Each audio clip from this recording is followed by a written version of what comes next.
Oke, silahkan kelompok 2. Bismillahirrahmanirrahim. Assalamualaikum warahmatullahi wabarakatuh. Baik, di sini kami perkenankan kelompok 2 akan sedikit bercerita mengenai peranan sistem modulo 7 dalam penentuan hari.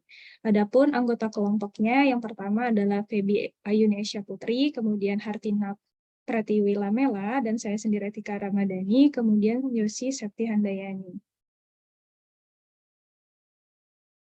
Pada presentasi kali ini, kami akan bercerita mengenai kajian teori yang berkaitan dengan modulo 7, kemudian contoh penerapannya, dan nanti akan disajikan latihannya. Dimulai dari yaitu saya akan menjelaskan mengenai struktur aljabar yang lebih spesifiknya akan dibahas mengenai teori grup. Di sini akan dijelaskan mengenai definisi dan sifat-sifatnya. Baik, yang pertama, kita perlu memahami dulu bahwa struktur aljabar ini merupakan ilmu matematika yang mempelajari tentang himpunan dan operasinya berdasarkan aksioma tertentu. Nah, operasi yang sering digunakan dalam matematika kita tahu seperti operasi penjumlahan, pengurangan, perkalian, pembagian, dan lain sebagainya. Namun, secara umum dalam teori grup ini kita mengenal istilah yaitu menggunakan istilah umum yaitu operasi biner. Nah, operasi biner ini ya sebenarnya adalah suatu fungsi yang merupakan pemetaan pemetaan dari T ke S, di mana S ini adalah suatu himpunan yang tidak kosong. Kemudian definisi grup dan sifat-sifatnya. Di sini misalkan G itu merupakan himpunan tak kosong dan operasi biner ini dinotasikan seperti ini, bintang. Bintang ini, kemudian operasinya itu didefinisikan pada himpunan G. Nah, himpunan G dengan operasi bintang ini ditulis kurung G bintang. Ini disebut sebagai grup jika dan hanya jika memenuhi keempat sifat berikut. Yang pertama, G bintang ini bersifat tertutup, yaitu artinya ketika kita mengambil dua sebarang elemen dari G, kemudian ketika dioperasikan, itu hasilnya juga merupakan elemen dari G itu sendiri. Kemudian yang kedua, G bintang itu bersifat asosiatif, yaitu ketika kita mengambil sebarang 3 elemen dari G, maka akan berlaku seperti berikut. Maknanya adalah ketika kita mengoperasikan ketiga elemen tersebut, mau dikelompokkan dari dua elemen paling kanan terlebih dahulu atau elemen paling kiri terlebih dahulu, maka hasilnya akan sama. Kemudian yang ketiga, G bintang ini memiliki elemen identitas, yaitu terdapat elemen identitas yang merupakan anggota dari G, sehingga untuk setiap A, elemen dari G itu berlaku ketika ketika elemen A dioperasikan dengan elemen identitas atau elemen identitas dioperasikan dengan elemen A, maka hasilnya adalah A itu sendiri. Kemudian yang keempat, setiap unsur di G bintang ini mempunyai inverse, yaitu untuk setiap A, anggota dari G, terdapat A inverse yang merupakan elemen dari G juga, sehingga ketika kita mengoperasikan elemen A dengan inverse-nya, atau sebaliknya, inverse-nya dikalikan dengan elemen A itu sendiri, maka hasilnya adalah elemen identitas. Nah, keempat sifat ini ketika dipenuhi, itu kita bisa mengatakan bahwa G dengan operasi bintang tersebut bersifat, maksudnya itu merupakan grup. Selanjutnya, ketika 4 sifat tadi telah dipenuhi, kemudian ditambah dengan sifat komutatif, yaitu untuk setiap A, B anggota dari G, maka berlaku A bintang B sama dengan B bintang A. Nah, maka himpunan G ini disebut sebagai grup Abel atau grup komutatif. Selanjutnya, untuk contoh grup, di sini kami menggunakan bilangan bulat modulo 7 dengan operasi penjumlahan 7. Kita tahu bahwa bilangan bulat modulo 7 itu anggotanya yaitu dimulai dari 0, 1, 2, 3, 4, 5, dan 6. Nah, di sini akan dicoba membuktikan dengan konjektor bahwa Z7 dengan operasi bintang 7 ini merupakan grup Abel atau grup komutatif. Nah, buktinya di sini pembuktiannya menggunakan tabel Cayley. Untuk seperti yang telah kita tahu, yang pertama definisi dari grup itu kita akan menunjukkan bahwa Z7 dengan operasi bintang ini memenuhi sifat tertutup. Nah, dapat kita perhatikan bahwa hasil operasi penjumlahan modulo 7 pada tabel Cayley ini, semua hasilnya itu adalah elemen dari si Z7 ini sendiri. Maka untuk setiap kita dapat maka terbukti bahwa untuk setiap A, B anggota dari Z7, maka terdapat C anggota dari Z7 sehingga A ditambah B sama dengan C. Kemudian untuk yang kedua, Z7 dengan operasi penjumlahan ini memenuhi sifat asosiatif. Sebentar, saya komentari dulu ya yang untuk pernyataan ini.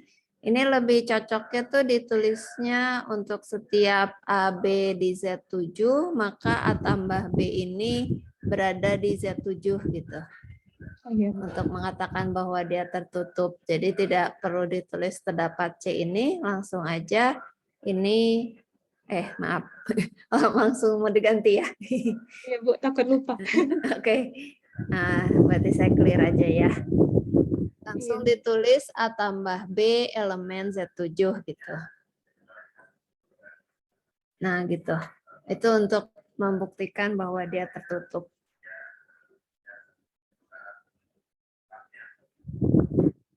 Seperti ini ya, Bu? Ya, seperti itu.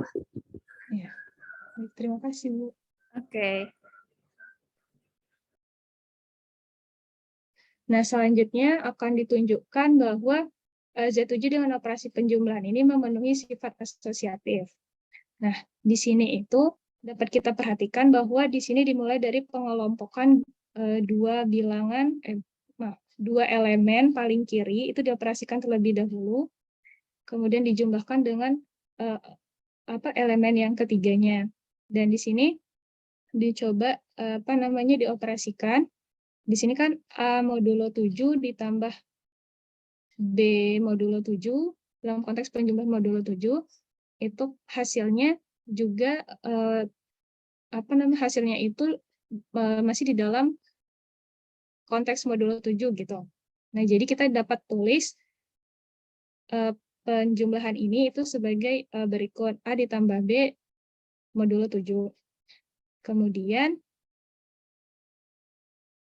selanjutnya A ditambah B yang di sini, kemudian kita jumlahkan dengan C modulo 7. Nah, itu juga hasilnya masih di dalam modulo 7. Nah, di sini kita dapat lihat bahwa berdasarkan definisi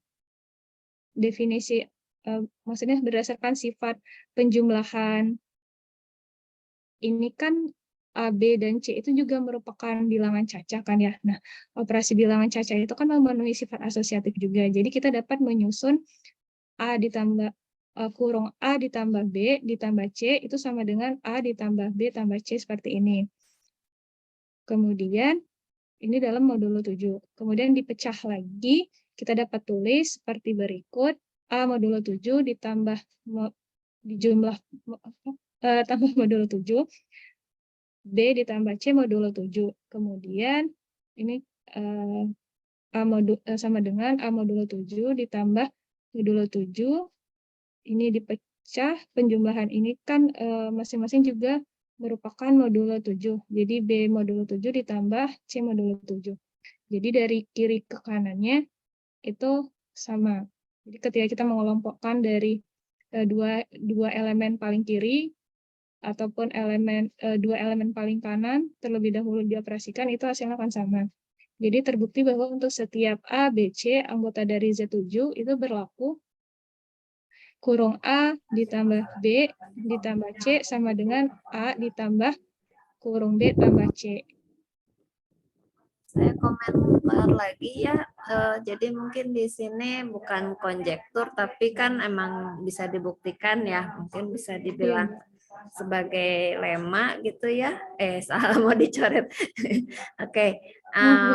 Nggak apa-apa, jadi lema. Terus itu juga diketahui set 7 012345 dengan operasi penjumlahan modulo 7 gitu.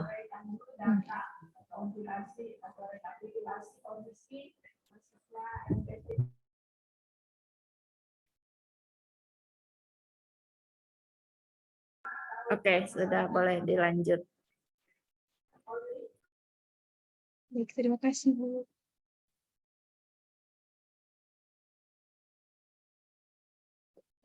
Baik, kemudian selanjutnya untuk sifat yang ketiga, kita akan menunjukkan bahwa Z7 dengan operasi penjumlahan modulo 7 ini memiliki elemen identitas. Kita perhatikan dari tabel Cayley.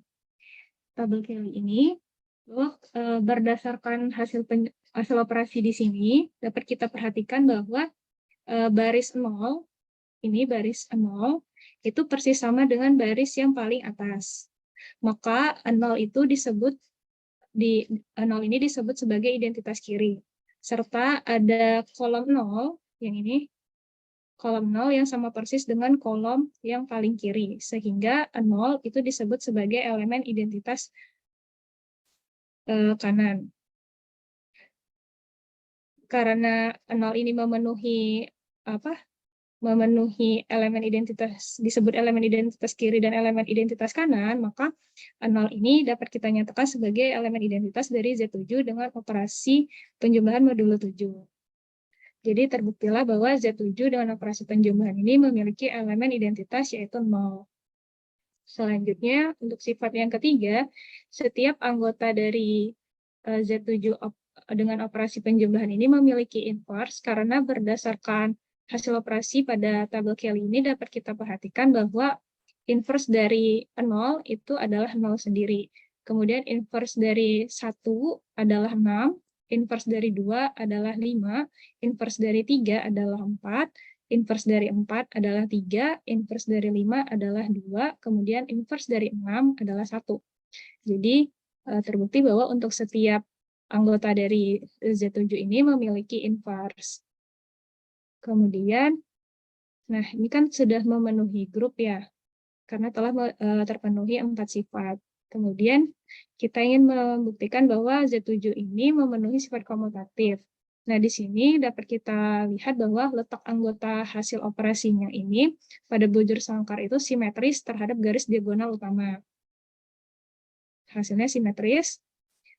Jadi terbukti bahwa untuk setiap A, B anggota dari Z7 berlaku A ditambah B sama dengan B ditambah A. Dengan demikian Z7 dengan operasi penjumlahan ini merupakan grup Abel atau grup komutatif. Baik, untuk selanjutnya kajian teori mengenai teori relevansi kongruensi itu akan disampaikan oleh Saudari Yosi. Kepada Yosi dipersilakan. Baiklah, terima kasih kepada moderator. Di sini saya akan melanjutkan tentang teori relasi. Di sini kita akan membahas tentang definisi dan teoremanya. Di sini kita akan membahas tentang definisi yang pertamanya di relasi dan kongruensi, di mana menyatakan jika M itu adalah suatu bilangan bulat positif, maka A-nya itu akan kongruen dengan B modulo M. Nah, itu bisa kita tulis sebagai A, terus pakai sama dengan 3, atau kita bisa bacanya kongruen B mod M. Jika M-nya itu habis membagi A dikurang B. Nah, setelah kita tahu definisinya, selanjutnya ada lagi nih teoremanya. Teorema yang pertama itu menyatakan A kongruen dengan B mod M jika dan hanya jika terdapat bilangan bulat K sedemikian sehingga A itu akan sama dengan MK ditambah B. Nah, karena teorema ini ada menyatakan jika dan hanya jika, untuk buktinya maka kita akan membuktikan dulu dari kiri ke kanan. Kalau dari kiri ke kanan berarti kita ingin membuktikan A kongruen dengan B mod M, maka nanti akan terdapat bilangan bulat K sedemikian sehingga A-nya itu akan sama dengan MK ditambah B. Nah, di sini kita misalkan dulu kalau A-nya itu kongruen dengan B modulo M, di mana A, B-nya itu adalah anggota dari Z atau bilangan bulat. Berdasarkan dari definisi 1 tadi, di mana M itu habis membagi A dikurang B, ini berarti terdapat suatu bilangan bulat K, sedemikian sehingga nanti MK-nya itu akan sama dengan A dikurang B. Nah, oleh karena itu, A itu akan sama dengan MK ditambah B. Nah, selanjutnya kita membuktikan dari kanan ke kiri. Berarti jika terdapat bilangan bulat K, sedemikian sehingga A sama dengan MK ditambah B, maka A kongruen dengan B mod M. Nah, di sini kita misalkan dulu terdapat A, B, M, dan K, di mana itu semua adalah anggota dari bilangan bulat. Sedemikian sehingga A itu akan sama dengan MK ditambah B. Nah, karena A itu sama dengan MK ditambah B, akibatnya A itu kurang dari B. Itu akan sama dengan MK. Nah, ini berarti M-nya habis dibagi A dikurang B. Nah, itu kan berdasarkan dari definisi 1 tadi. Akibatnya A itu kongruen dengan mod M. Jadi teoremanya terbukti. Selanjutnya itu ada teorema kedua yang menyatakan setiap bilangan bulat kongruen modulo M dengan tepat 1 di antara 0, 1, 2, sampai M dikurang 1. Untuk buktinya, misal terdapat X itu anggota dari bilangan bulat yang kongruen dengan A mod M dan B-nya juga mod M. Itu akibatnya X itu akan kongruen dengan A mod M dan X akan kongruen juga dengan B mod M. Nah, ketika X-nya itu kongruen dengan A mod M dan X-nya itu kongruen dengan B mod M, nah kita akan peroleh tuh 0 itu akan kongruen dengan A dikurang B mod M, atau kita bisa tuliskan seperti B kongruen dengan A mod M yang seperti ditunjukkan itu. Nah, oleh karena itu, nantinya X ini tidak kongruen dengan dua bilangan bulat positif mod M. Untuk itu, setiap bilangan bulat itu akan kongruen dengan modulo M dengan tepat 1 di antara 0, 1, 2, sampai M dikurang 1. Jadi teoremanya terbukti. Nah, selanjutnya definisi yang kedua kita akan membahas tentang residu.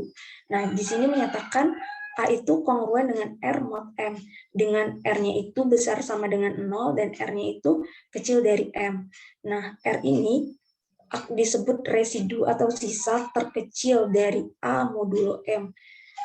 Untuk kekongruenan modulo M ini isinya adalah 0, 1, 2, M dikurang 1. Nah, itu kita sebut dengan himpunan residu terkecil modulo M. Selanjutnya, teorema yang terakhir itu jika di sini menyatakan A kongruen B mod M jika dan hanya jika A dan B-nya itu memiliki sisa yang sama jika dibagi oleh M. Nah, pernyataannya tadi di sini jika dan hanya jika, maka pembuktiannya juga dari ada dua arah, berarti pertama kita membuktikan dari kiri ke kanan. Di sini misalkan A-nya itu kongruen dengan B mod M, di mana A dan B-nya itu adalah anggota dari bilangan bulat. Jadi tadi berdasarkan dari definisi 1 tadi, berarti M-nya itu kan habis membagi A dikurang B. Hal ini berarti terdapat suatu bilangan bulat K sedemikian sehingga MK-nya itu sama dengan A dikurang B. Atau kita dapat tuliskan seperti A sama dengan B ditambah MK. Nah, berdasarkan dari algoritma pembagiannya, berarti M itu sama dengan QM ditambah R untuk suatu Q-nya yang berada di anggota bilangan bulat. Dan R-nya tadi berada di 0, R besar sama dengan 0, R kecil dari R. Nah, kemudian kita substitusikan nilai B-nya itu ke persamaan A sama dengan B ditambah MK. B ditambah MK. Nah, akibatnya kita akan peroleh A itu akan sama dengan QM ditambah R ditambah MK. Atau kita bisa sederhanakan penulisannya seperti itu. Q ditambah KM dikali M ditambah R. Nah, untuk itu R-nya ini merupakan sisa pembagian dari A dan B-nya. Nah, kemudian kita akan membuktikan dari kanan ke kirinya. Jadi, misalkan di sini terdapat A, B, M, dan K-nya itu juga anggota dari bilangan bulat, sedemikian hingga A dan B-nya itu memiliki sisa yang sama jika dibagi oleh M. Nah, misalkan sisa pembagian A dan B oleh M ini adalah R, itu akibatnya nanti A akan sama dengan Q1M ditambah R, dan B-nya akan sama dengan Q2M ditambah R. Nah, kemudian kita bisa kurangkan A dan B-nya. Akibatnya kita peroleh A dikurang B itu akan sama dengan Q1M ditambah R dikurang Q2M ditambah R. Atau sederhananya bisa ditulis seperti itu, Q1 dikurang Q2 dikali R. Yang berarti M-nya itu habis membagi A dikurang B. Nah, itu berdasarkan dari definisi kekongruenan. Akibatnya, A itu kongruen dengan B mod M. Jadi teoremanya terbukti. Sekian penjelasan dari saya kembalikan ke moderator. Terima kasih. Baik, terima kasih kepada Yosi. Selanjutnya untuk contoh penerapan akan disampaikan oleh saudari Feby. Kepada Feby dipersilakan. Baik, terima kasih kepada moderator. Saya akan menjelaskan contoh penerapan dari kongruenan modulo 7. Seperti yang kita ketahui, kita menggunakan penanggalan Masehi. Nah, ada beberapa sistem kalender yang merupakan cikal bakal dari kalender Masehi ini.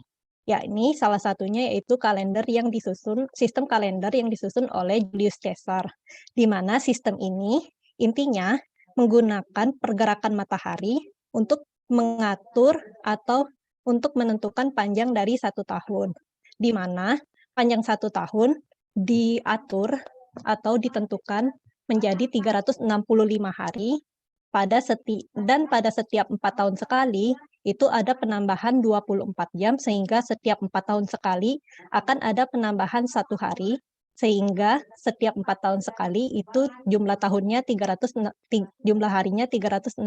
hari, atau biasa kita sebut dengan tahun kabisat. Selanjutnya, kita juga tahu bahwa bentuk urutan hari itu akan membentuk pola yang berulang setiap 7 urutan. Hal ini berarti ini merupakan penerapan dari relasi kongruensi modulo 7. Kemudian kita akan menyusun model sederhana untuk menentukan hari dengan menggunakan sistem modulo 7 ini. Selanjutnya. Adapun cara membuat modelnya, yang pertama, kita harus menentukan terlebih dahulu patokan hari yang akan kita jadikan acuan. Nah, di sini kita akan menggunakan 1 Januari tahun 1758. Kenapa? Karena sebelum tahun 1758, terdapat beberapa kesalahan-kesalahan atau koreksi-koreksi waktu yang menyebabkan jumlah hari pada 1 tahun itu mempunyai pola yang tidak teratur. Nah, untuk itu kita dapat menggunakan tanggal 1 Januari tahun 1758 ini sebagai patokan awal. Nah, selanjutnya kita akan menentukan tanggal X bulan Y tahun Z yang akan kita tentukan harinya, di mana X itu berarti tanggal dari 1 sampai 31, Y itu berarti bulan dari 1 sampai 12, dan Z itu adalah tahun, jarak dari tahun 1758, 1759, 1760, dan seterusnya. Nah, selanjutnya kita akan menghitung berapa banyak hari setelah tanggal 1 Januari tahun 1758 hingga banyak hari pada tanggal X bulan Y tahun Z. Selanjutnya, di mana seperti yang kita tahu, jarak antara tahun 1758 dan tahun Z itu adalah bisa kita buat sebagai penjumlahan antara tahun kabisat dan juga tahun biasa, di mana jumlah hari pada tahun kabisat itu dapat dicari dengan rumus A dikurang B ditambah C dikali 366 hari. Tahun kabisat itu merupakan tahun yang habis dibagi 4 dan habis dibagi 400, namun tidak habis dibagi 100. Contohnya, tahun 1900, 1800 itu bukan tahun kabisat, namun tahun 2000 itu merupakan tahun kabisat.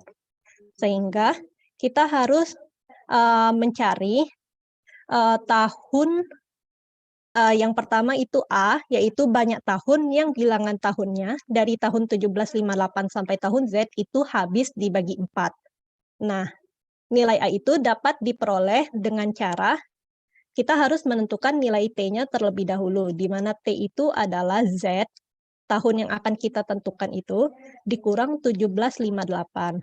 Nah, kemudian kita harus merubah hasil pengurangan Z dikurang 1758 itu ke salah satu dari 4 formula yang ada di atas ini.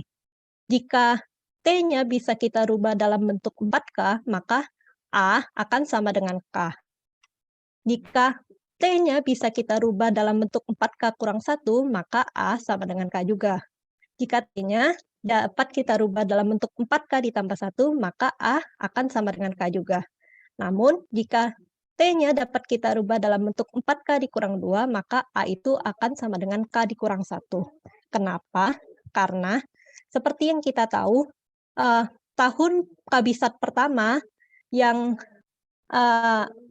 dari tahun 1758 itu adalah 1760, di mana itu adalah 1760 itu adalah 2 tahun setelah tahun 1758.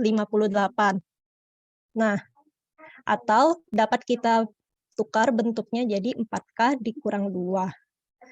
Nah, karena di sini T-nya berbentuk 4K dikurang 2 dan 1758 itu juga berbentuk 4K dikurang 2, maka kita dapat menyederhanakan bentuknya menjadi 4K dikurang 4. Nah, berarti akan ada K kurang 1 tahun kabisat. Seperti itu. Nah, selanjutnya setelah kita menentukan nilai A-nya, kita akan menentukan nilai B, di mana B itu adalah banyak tahun yang bilangan tahunnya dari tahun 1758 sampai tahun Z itu habis dibagi 100. Karena kan tadi B itu bukan merupakan tahun kabisat ya, jadi harus dikurangin. Dan selanjutnya ditambah dengan C, banyak tahun yang bilangan tahunnya dari tahun 1758 sampai tahun Z itu habis dibagi 400. Baru dikali 366 hari. Nah, setelah kita menentukan banyak hari dalam tahun kabisat, dalam rentang 1758 sampai tahun ke Z, kita akan menentukan banyak hari pada tahun biasa, yang dari rentang 1758 sampai dengan rentang tahun Z, di mana caranya adalah tahun Z dikurang 1758, dikurang tahun kabisatnya, atau dikurang A, ditambah B, dikurang C, dan kemudian dikali 365 hari. Nah, ini kan kita baru menentukan rentang antara tanggal 1 Januari tahun 1758 sampai 1 Januari tahun Z. Nah, kemudian kita harus menentukan banyak hari dari tanggal 1 Januari tahun Z sampai dengan tanggal X bulan Y tahun Z, di mana itu adalah E. Jadi kita harus menghitung banyak hari dari tanggal 2. Di sini kenapa 2? Karena 2-nya masuk ke dalam hitungan. Jadi banyak hari dari tanggal 2 Januari tahun Z sampai dengan tanggal X bulan Y tahun Z. Nah, jadi itu adalah model untuk menentukan banyaknya hari dari tanggal 1 Januari tahun 1758 sampai dengan tanggal X bulan Y tahun Z. Selanjutnya. Nah, setelah kita mengetahui banyak hari dari tanggal 1 Januari tahun 1758 sampai dengan tanggal X bulan Y tahun Z, kita harus merubahnya ke dalam bentuk kongruensi modulo 7, di mana jika kita di mana bentuknya itu H kongruen dengan D mod 7, kalau D-nya itu sama dengan 0, itu mewakili minggu, D-nya 1 itu mewakili Senin, sampai seterusnya D sama dengan 6 itu mewakili Sabtu. Di sini ada tabel 2, ini akan memudahkan kita untuk menentukan banyak hari dari tanggal 1 Januari tahun tahun Z ke tanggal X bulan Y tahun Z. Bisa dilihat pada tabel 2. Selanjutnya saya serahkan ke moderator. Terima kasih. Terima kasih kepada Saudara Feby. Selanjutnya untuk contoh soal akan disampaikan oleh Kak Hartina. Kepada Kak Tina dipersilakan. Baik, terima kasih atas kesempatannya. Ini cek suara saya masuk. Masuk, Kak. Oke, saya izin off cam ya, soalnya takut jaringan nggak bagus itu. Baik, saya akan menjelaskan contoh soal yang terkait dengan formula yang kita punya. Jadi, contoh soal yang kita punya itu, kita akan menentukan pada hari apa 17 Agustus 1945, jatuh pada hari apa. Nah, kita ingat kembali, formula kita kan itu H ditambah banyak hari di tahun kabisat, ditambah banyak hari di tahun yang biasa, ditambah banyak hari di tahun Z-nya. Nah, sebelumnya kita punya 17 Agustus 1945. Nah, di sini kita bisa misalkan tanggal X-nya itu berarti 17. Nah, bulan Y-nya itu berarti bulan 8. Nah, tahun Z-nya itu tahun 1945. Nah, kita akan mencari nilai A. Nilai A itu banyak tahun dari rentang tahun 1758 sampai dengan 1945 yang habis dibagi 4. Nah, berarti kita kurangkan kan tahun 1945 ini dengan 1758, kita peroleh 187. Ternyata 187 ini merupakan hasil kali dari 4 perkalian suatu bilangan bulat, yakni 47 dikurang 1. Nah, dari sifat yang kita punya tadi, jika T itu sama dengan 4 dikalikan dengan suatu bilangan bulat K dikurang 1, maka A itu adalah bilangan bulat K, yakni dalam hal ini sama dengan 47. Nah, kita sudah punya nilai A. Lalu kita cari nilai B. Nah, B ini yaitu banyak tahun yang habis dibagi 100. Nah, berarti setelah tahun 1758 sampai 1945, tahun-tahun apa saja yang habis dibagi 100? Berarti kita punya 1800 dan 1900. Berarti B ini akan ada sebanyak 2. Nah, kemudian kita cari nilai C. C itu banyak tahun yang habis dibagi 400. Nah, karena dari rentang tahun 1758 sampai dengan 1945 itu tidak ada yang habis dibagi 400, berarti C ini 0. Nah, selanjutnya E itu interval hari dari 1 Januari 1945 sampai dengan 17 Agustus 1945. Karena kita bicara tentang interval, berarti kita mulainya itu dari tanggal 2 Januari 1945, perhitungannya kan, dari 2 Januari sampai tanggal 17. Nah, kalau kita hitung menggunakan dari tabel 2 ini, kita hitung sampai dengan dari tanggal 2 Januari itu sampai dengan 17 Agustus, itu kita akan punya banyak harinya itu 228. Ini bisa kita cek secara manual. Itu secara manual. Oke. Next. Nah, dari kita kan sudah punya nilai A, nilai B, nilai C, dan nilai E. Nah, kita bisa substitusikan ke formula kita. Kita akan peroleh banyak tahun, kita substitusikan nilai A, B, C, dan E itu, kita akan punya jumlah hari dari tanggal 1 Januari 1758 sampai dengan 17 Agustus 1945. Maka itu totalnya akan ada sebanyak 68.528 hari. Nah, ini karena 68.528 itu sama dengan 9.789 dikali 7 ditambah 5, maka berarti 68.528 ini akan kongruen dengan 5 modulo 7. Nah, karena dalam hal ini D-nya itu sama dengan 5, maka D-nya ini, 5 ini akan mewakili hari Jumat. Berarti 17 Agustus 1945 ini jatuh pada hari Jumat.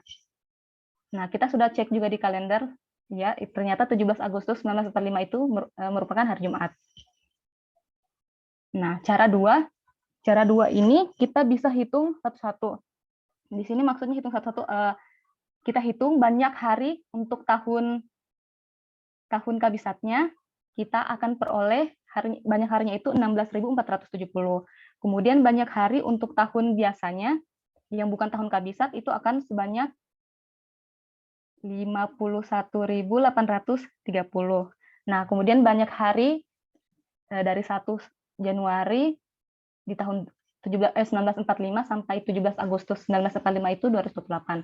Nah, ini jika kita penguruankan langsung ke modulo 7, kita akan peroleh nilai 2352 dikali 7 ditambah 6.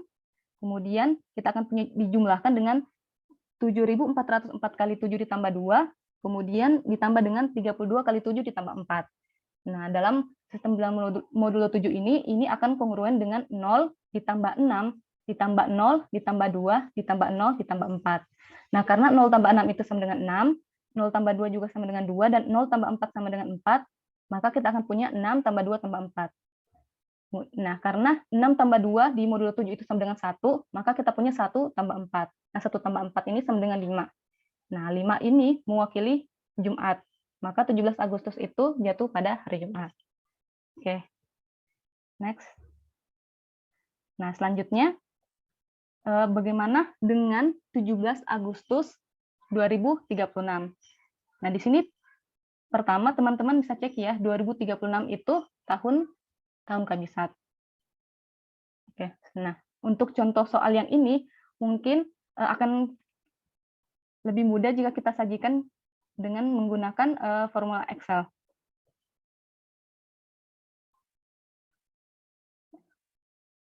Saya izin share screen ya, Excel-nya.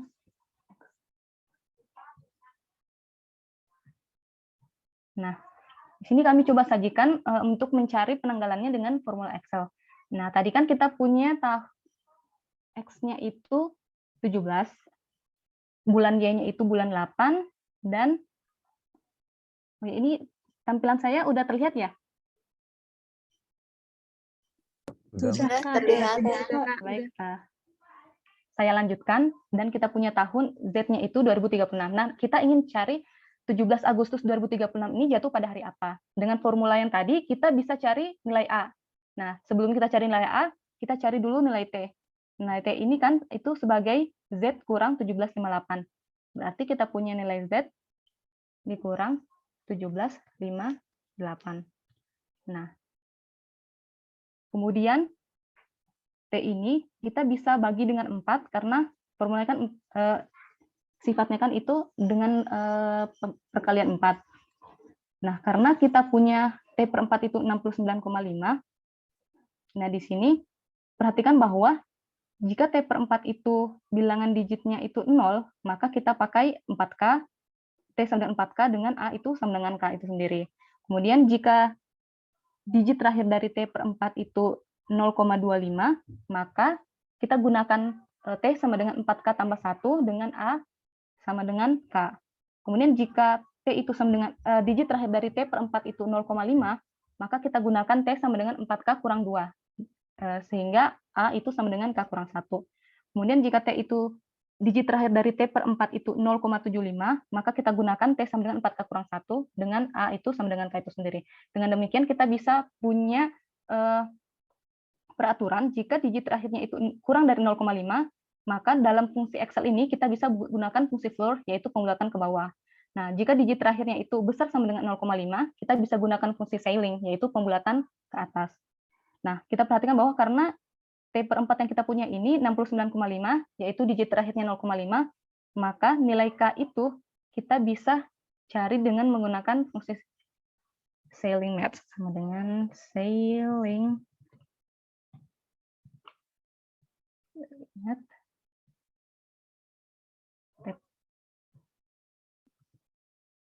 Nah, kita punya K itu nilainya 70. Nah, karena T per 4 tadi itu 69,5, maka A itu sama dengan K kurang 1. Berarti nilai A ini itu akan sama dengan K dikurang 1. Nah, kita sudah punya banyak tahun yang rentang dari tahun 1758 sampai 2036, maaf, sampai dengan 2036 yang habis dibagi dengan 4. Lalu kita cari nilai B. Nah, B ini banyak tahun yang habis dibagi 100. Berarti kan ada tahun 1800, tahun 1900, dan tahun 2000. Nah, berarti B ini nilainya itu 3. Nah, kemudian C. C itu banyak tahun yang habis dibagi 400. Nah, dari rentang waktu yang kita punya, yang habis dibagi 400 itu cuma tahun 2000. Berarti kita punya nilai C itu sama dengan 1. Nah, nilai E.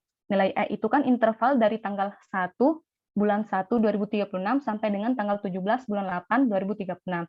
Nah, untuk mencari nilai E ini, kita bisa pakai fungsi days dalam Excel, fungsi days dengan end date, itu tanggal 17.08 lalu tanggal 1. Nah, kita akan punya 229. Nah, kemudian untuk mencari nilai H-nya ini, itu di sini sebelumnya kami sudah memasukkan formulanya ya, supaya lebih memudahkan. Nah, di sini kita punya, berarti nilai H itu nilai A, dan hal ini berarti C12, nilai A dikurang dengan B, itu C13, ditambah dengan C, yaitu C14, dikali dengan 366. Kemudian kita jumlahkan dengan banyak tahun biasa. Banyak tahunnya berarti intervalnya itu dari 278 dikurang dengan A, kemudian ditambah dengan B-nya, C13, kemudian dikurang dengan C14. Kemudian kita kali dengan 365, kemudian kita jumlahkan dengan banyak hari dari tanggal 1 bulan 1 2036 sampai dengan tanggal 17 bulan 8 2036, ditambah dengan C15, yaitu nilai E, maka itu hasilnya sebanyak 10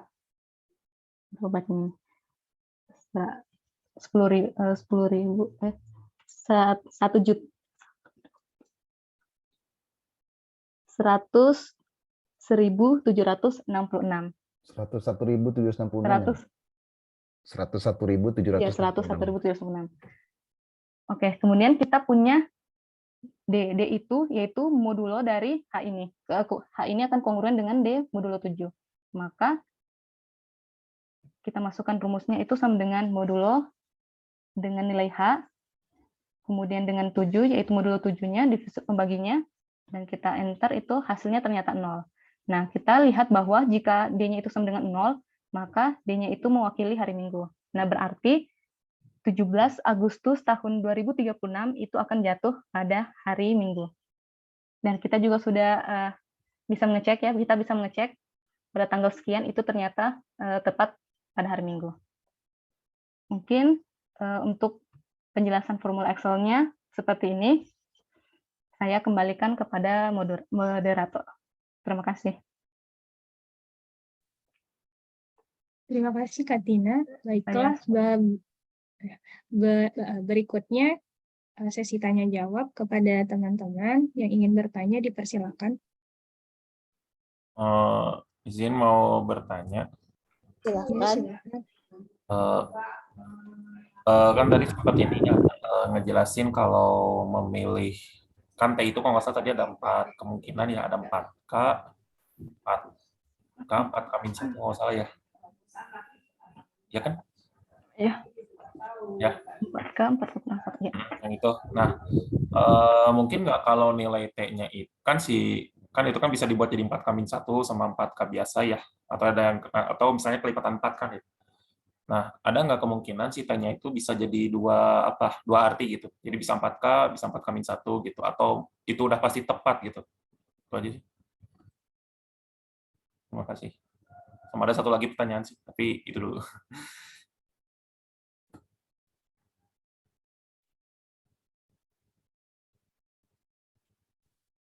Izin menjawab ya. Jadi nilai T itu hanya tunggal ya, 1. Kalau misalnya nih, T itu kan hasil pembagian Z dikurang 1758 terus dibagi 4. Berarti kan hasilnya ada 1 tuh. Nah, dalam rentang interval ini sudah bisa mencakup T berapapun gitu. Maksudnya kalau misalnya T-nya 4K berarti T-nya itu jika dibagi 4 itu nggak ada sisanya gitu. Kalau misalnya T-nya itu misalnya hasilnya T-nya itu sekian, sekian, 25 gitu. Nah, berarti kan T-nya itu bisa keubah bentuknya dalam bentuk 4K dikurang 1, atau Kalau misalnya T-nya itu dibagi 4 hasilnya sekian, 5, berarti kan kita bisa ubah bentuknya 4K dikurang 2. Atau T-nya itu kalau dibagi 4 itu hasilnya 0,7 belakangnya 0,75, berarti bisa diubah bentuknya 4K tambah 1. Karena kan pembagian 4 itu kemungkinan hasil digit belakangnya 0, 0,25, 0,5, dan 0,75. Jadi 4 interval ini udah mencakup seluruh kemungkinan pembagian 4K dan hasilnya pun tunggal hanya 1, begitu. Oh, berarti setiap T punya 4K punya kayak 4K masing-masing lah gitu ya. Punya sifat sendiri gitu. Iya, Ya. benar. Terus Ibu boleh lanjut Bu, saya bertanya Bu. Oh, silakan.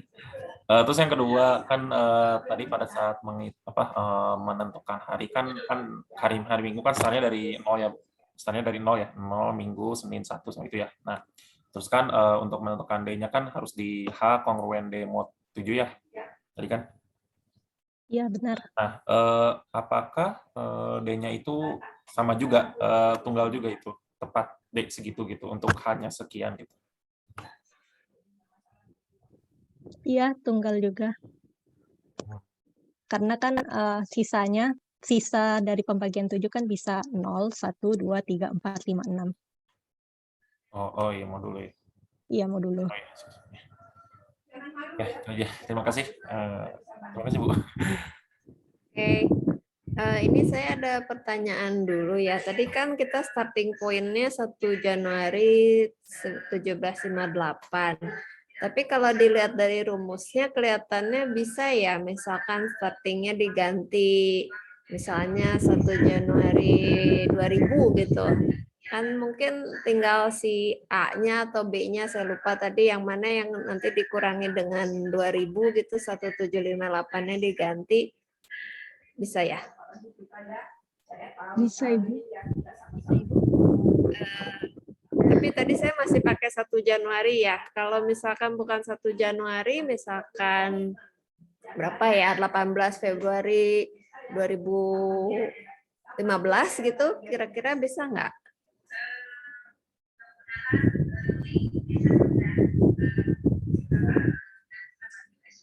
Lebih susah sih emang. Berarti nanti kan harus dikurangin lagi jumlah hari dari 1 Januari 2015 ke 18. Iya, ke 18. Tapi bisa ya, nanti mungkin buat kelompok 1. Oke. Mungkin teman-teman yang lain ada yang mau ditanyakan? Izin bertanya, Bu. Silakan, Pak. Ya, ingin bertanya ke teman-teman kelompok 2. Kalau tadi kan di slide-nya, saya kurang tahu, apakah ini slide-nya udah berakhir ya? Jadi udah slide terakhir tadi ya? Kalau belum, ya mungkin masih lanjutannya. Tapi kalau sudah slide terakhir, saya mau tanya, kalau misalkan nih, kalau tadi kan kita mencari tanggal sekian itu jatuhnya hari apa gitu kan?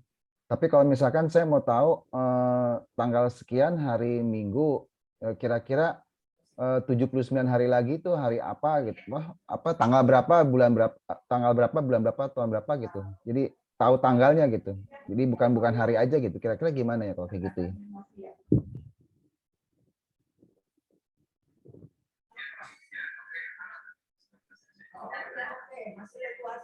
Izin menjawab, kayaknya kalau untuk kasus seperti itu sebenarnya harus banyak ada pertimbangan lain, yakni bulan yang melewati dari interval hari itu. Karena kan bulannya itu beda-beda, jadi mungkin akan lebih lagi analisisnya seperti itu. Tapi untuk mencarinya sih mungkin bisa dengan sistem modulo 7 juga, karena 1 minggu itu kan 7 hari gitu. Tapi dengan mempertimbangkan banyak hari di bulan-bulan yang dilewati itu. Mungkin itu sekian jawaban dari saya. Terima kasih.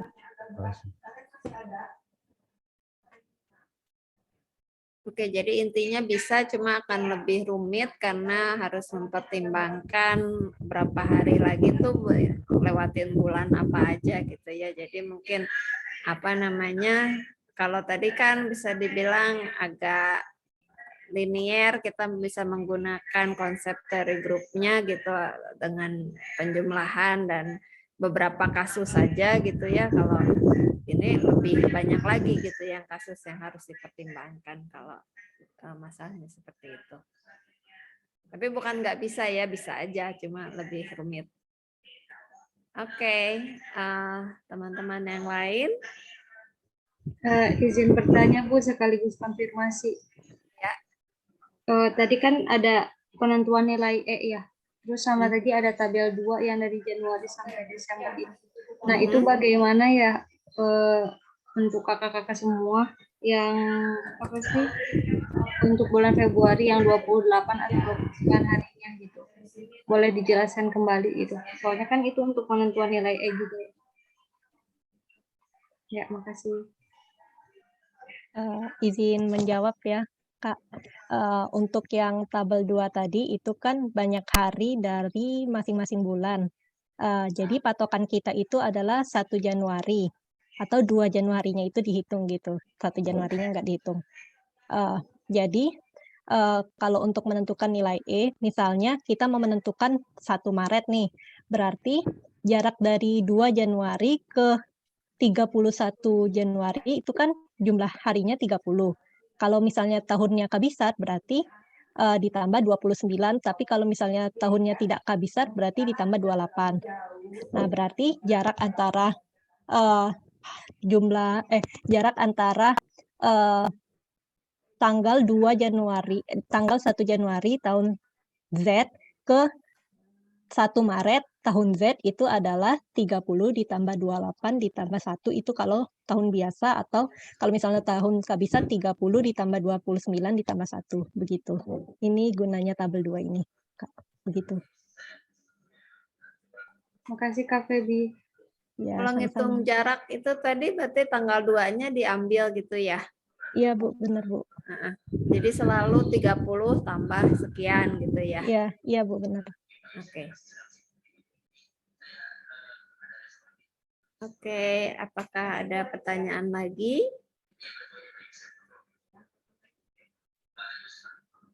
Kalau tidak ada, kita beri applause untuk kelompok 2. Bagus sekali presentasinya dan juga contoh soal dan menggunakan Excel-nya. Jadi nanti ujiannya jadi gampang ya, udah ada disediakan Excel dan rumusnya pula. Oke. Biasanya saya ngasih break 5 menit untuk ambil minum, tapi karena kita lagi puasa, jadi mungkin langsung aja ya ke kelompok 4. Silakan kelompok 4. Ya, baik. Saya izin share screen, Bu. Silakan.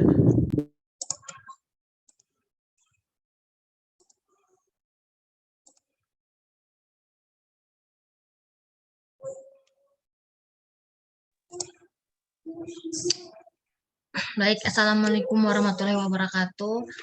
Selamat siang dan selamat berpuasa bagi yang menjalankan. Ya, kami dari kelompok 4 dengan beranggotakan Afifah Farhana Akaji, Widya Eka Pranata, Dwi Anggun Bisabri, Leni Amalia, dan Suhairi akan mempresentasikan hasil kelompok kami, yaitu aplikasi struktur grup terkait transformasi pada bangun geometri.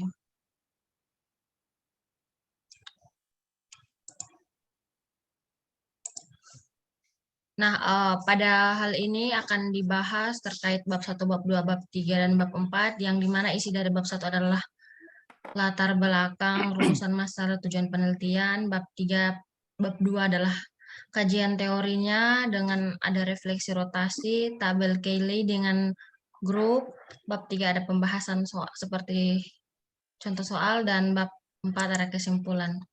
Nah, untuk pendahuluannya, latar belakang dari kita mengambil ini adalah di mana pola-pola indah dan menarik sering dijumpai dalam kehidupan sehari-hari seperti pada pola lantai keramik, ukiran Jepara atau kain batik, dan hiasan dinding atau lain-lain. Pola-pola tersebut dapat diperoleh melalui komposisi transformasi bangun geometri datar, yaitu seperti lingkaran, segitiga, atau tembereng. Nah, komposisi transformasi diantaranya meliputi pencerminan dan rotasi. Komposisi transformasi dapat dilakukan secara aljabar, yaitu dengan menggunakan perkalian matriks-matriks.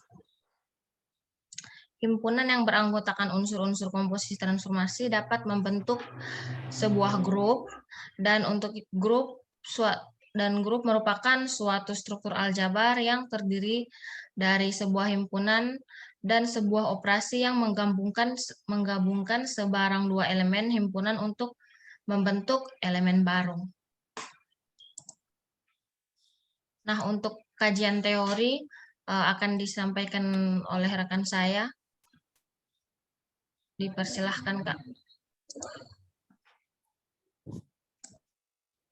Oke, baik. Terima kasih, Kak Widya. Assalamualaikum warahmatullahi wabarakatuh. Nah, pada kajian teori berdua ini akan dibahas beberapa teori. Yang pertama itu adalah pencerminan, refleksi, kemudian rotasi, kemudian yang ketiga adalah tabel Cayley dari komposisi transformasi. Lanjut, Kak.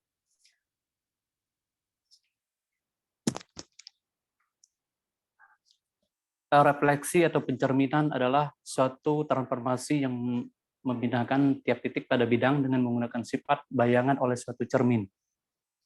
Nah, refleksi disimbolkan dengan MA, dengan A merupakan sumbu cermin. Kemudian sifat-sifat refleksi, yaitu jarak dari titik asal ke cermin sama dengan jarak cermin ke titik bayangan.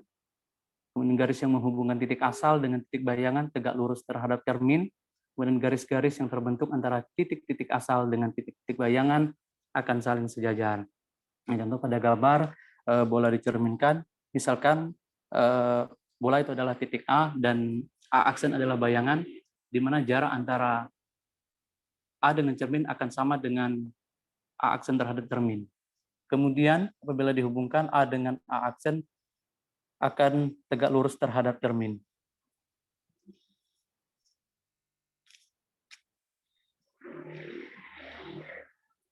Kemudian jenis-jenis refleksi atau cerminan. Nah, yang pertama itu adalah refleksi terhadap sumbu X atau kita definisikan dengan P1. Nah, di sini kita misalkan adalah titik A pada koordinat kartesius, yaitu titiknya adalah 3,2 dicerminkan terhadap sumbu X.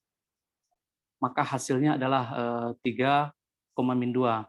Karena pada pencerminan jarak antara titik A terhadap cermin akan sama dengan jarak bayangan terhadap cermin. Di sini jarak titik A terhadap cermin itu adalah 2, kemudian akan sama dengan jarak titik A terhadap cermin itu 2. Maka koordinat bayangannya menjadi 3,-2.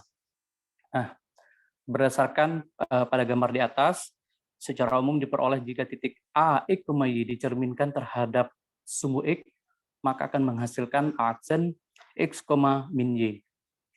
Kemudian yang kedua adalah pencerminan terhadap sumbu Y. Di sini saya ambil titik A sama dengan yang tadi, yaitu 3,-2, dicerminkan terhadap sumbu Y, maka akan menghasilkan bayangan min 3,2, yang mana titik A terhadap sumbu Y akan sama dengan titik aksen terhadap sumbu Y, di mana titik di sini adalah 3, jarak titik A ke sumbu Y itu adalah 3, jadi titik aksennya menjadi 3 juga, maka koordinat bayangannya adalah min 3,2. Nah, secara umum jika ada titik A, X, Y dicerminkan terhadap sumbu Y, maka akan menghasilkan bayangan A aksen min X, Y.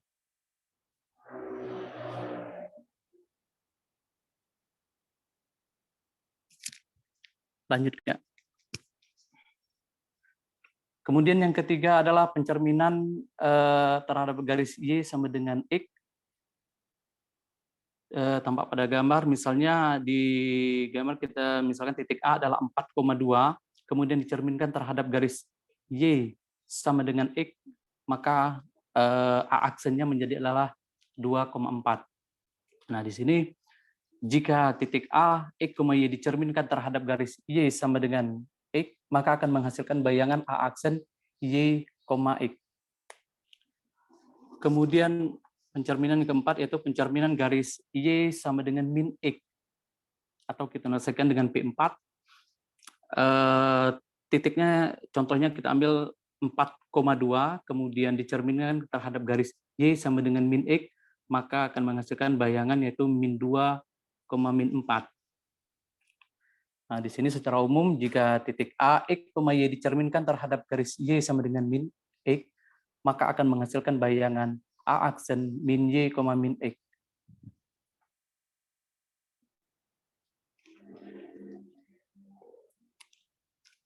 Yang kedua adalah rotasi. Rotasi adalah transformasi yang memindahkan titik-titik dengan cara memutar titik-titik tersebut sejauh alfa terhadap suatu titik tertentu.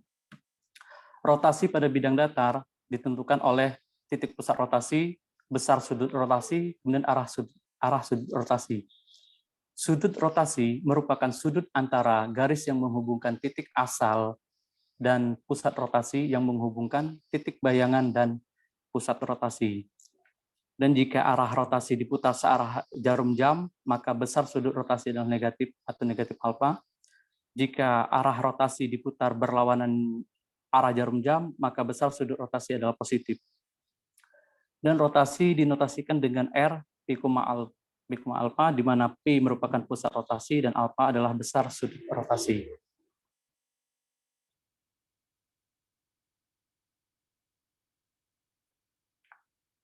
Rotasi terhadap titik pusat 0,0. Nah, di sini misalkan terdapat sebuah titik A, yaitu X, Y, akan dirotasikan sebesar alfa dengan pusat 0,0, akan menghasilkan titik A aksen, X aksen, Y aksen, dan dapat dituliskan sebagai berikut.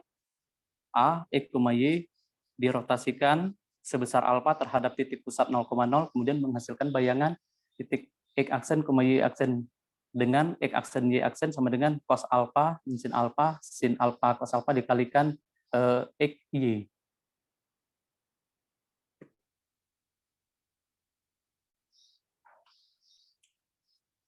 Nah, rotasi terhadap titik pusat 0,0, rotasi berpusat titik 0,0, yakni titik potong sumbu X dengan sumbu Y dengan sudut putar sejauh 90 derajat berlawanan arah dengan arah putaran jarum jam. Nah, di sini kita notasikan dengan R plus, itu sama dengan 90 derajat.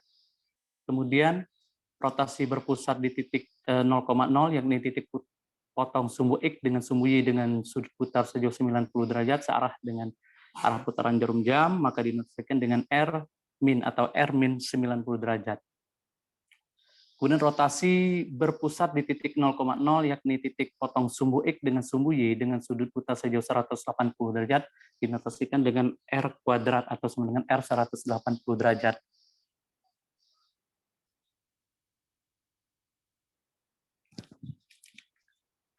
Lanjut, Kak. Nah, selain pencerminan dan rotasi di atas, digunakan pula rotasi dengan sudut putar 0 derajat atau pencerminan terhadap bangun datar itu sendiri yang disebut dengan identitas dan dilambangkan I. Nah, dengan demikian ada 8 unsur yang terlibat dalam pembahasan komposisi transformasi bangun datar yang akan kami jelaskan. Yang pertama adalah pencerminan terhadap sumbu X, yaitu misalkan yang P1.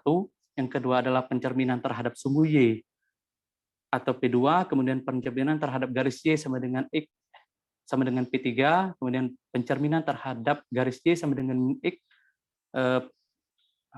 P4, kemudian R plus sama dengan 90 derajat, yang rotasi berpusat di titik 0 terhadap titik potong sumbu X dan Y dengan sudut putar sejauh 90 derajat berlawanan arah dengan arah putaran jarum jam, dan R min atau R 90 derajat, R min 90 derajat, yaitu rotasi berpusat di titik 0,0, yakni titik potong sumbu X dengan sumbu Y dengan sudut putar sejauh 90 derajat, dan R kuadrat sama dengan 180 derajat, yaitu rotasi berpusat di titik 0,0, yakni titik potong sumbu X dengan sumbu Y dengan sudut putar sejauh 180 derajat, dan identitas.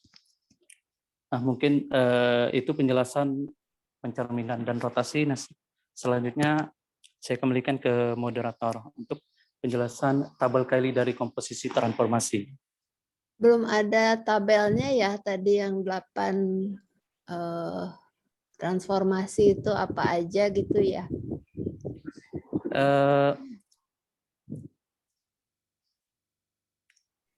Oke, nggak apa-apa, mungkin nanti disebutin lagi ya. Soalnya ada 8 susah ngapalinnya. Enggak, yang di sini yang kita pakai itu hanya 4, Bu. Oh gitu. Iya, yang pertama itu pencerminan terhadap sumbu X, kemudian pencerminan terhadap sumbu Y, kemudian pencerminan terhadap garis Y sama dengan X, pencerminan terhadap Y sama dengan min X. Oke. Nah, itu yang dipakai, Bu, untuk permasalahan di sini, Bu. Oke. Ya nanti kan di sini tadi kan menggunakan P1, P2, P3 gitu ya. Nanti Oh mungkin iya, Bu. Ada, Bu. disebutin lagi yang. Ada, Bu, di tabel berikutnya, Bu. Oh, oke. Ya silakan dilanjut. Ya, baik. Selanjutnya untuk tabel Kelly dari komposisi transformasi akan dijelaskan oleh Mbak Leni. Pada Mbak Leni dipersilahkan. Baik, terima kasih kepada moderator. Selanjutnya adalah mengenai tabel Kylie dari komposisi transformasi. Yang pertama yang akan sedikit disampaikan adalah pengertian dari tabel Kylie itu sendiri. Tabel Kylie adalah suatu daftar yang dirancang oleh Arthur Kylie pada abad ke-19, di mana tabel ini dibutuhkan sebagai suatu alat yang konkret untuk mendefinisikan komposisi biner dalam suatu himpunan, khususnya himpunan perhingga.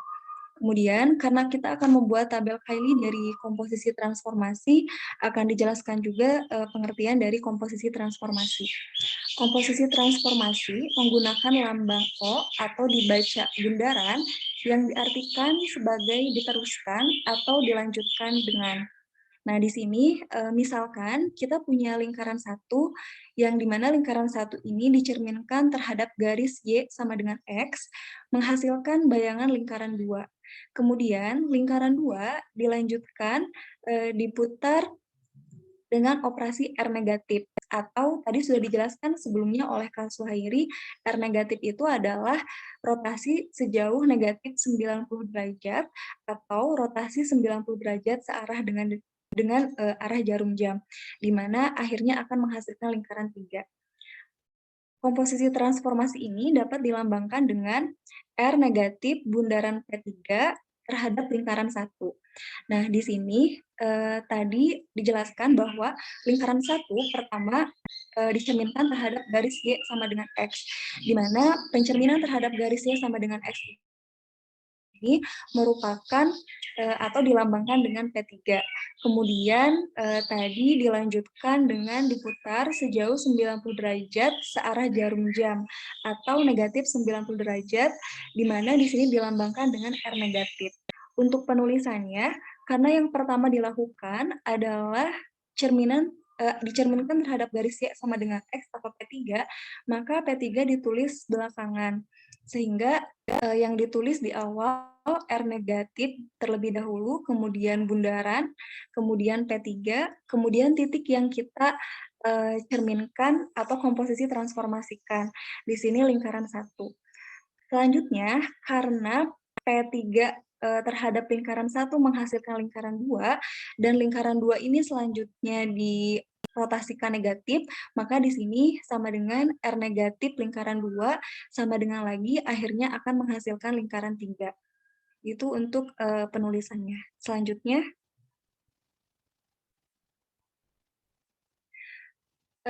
sebagaimana telah dijelaskan sebelumnya, 8 unsur yang menjadi elemen komposisi transformasi yang kita bahas di sini adalah I, P1, P2, P3, P4, R+, R-, dan R kuadrat.